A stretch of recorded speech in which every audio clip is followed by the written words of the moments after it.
అనంతపురం జిల్లా కుందుర్పి మండలం కదరంపల్లి గ్రామానికి చెందిన మంజునాథ్ అనే వ్యవసాయ రైతు తన వ్యవసాయ పొలంలో పట్టపగలే గుర్తు తెలియని దొండగులు ట్రాన్స్ఫార్మర్ని చోరీ చేసి అందులో ఉన్న విలువైన రాగి వైర్ని ఎత్తుకెళ్లారని ఆవేదన వ్యక్తం చేశాడు.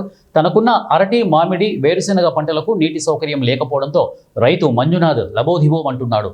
గత 15 రోజులుగా కుందుర్పి మండల వ్యవసాయ పంట పొలాల్లో మోటార్ సెట్లు, ట్రాన్స్ఫార్మర్లు చోరీకి గురవుతున్నట్లు రైతులు పోలీసులకు తెలిపారు.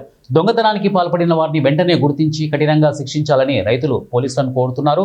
నీటి సౌకర్యం లేక పంటలు ఎండిపోతున్నాయని వెంటనే విద్యుత్ అధికారులు స్పందించి నూతన ట్రాన్స్ఫార్మర్ని ఏర్పాటు చేయాలని విద్యుత్ అధికారులను మంజునాథ్ కోరాడు.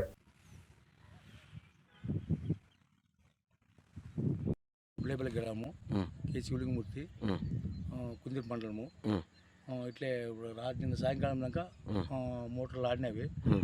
రాత్రికి మళ్ళీ పొద్దున్న వచ్చి చూసేసరికి ఆవిడేమో అన్ని ట్రాన్స్ఫార్మర్తో పగిలిపోయింది. దాంట్లో రాత్రి దొంగలు ఎత్తుకుపోయినారు. దాన్ని కాపర్ వైరు దాన్ని ఏదో ఉంటే ఎత్తుకుపోయినారు సార్. అట్లా అదే మిగతాది పొద్దున్న వచ్చి మిగతా రైతులంతా వచ్చి చూశారు. వాళ్ళు మడులు తోలేరు సార్. అంతా మడులు అంటే ఆ మడులు కాపాడుకోనికి ఇప్పుడు ఎట్లా గవర్నమెంట్ సాయం చేస్తే దాన్ని అర్జెంటుగా ఏదో రైతు బాగుపడతాడు, లేకుంటే చెడిపోతాడు సార్ రైతు. సార్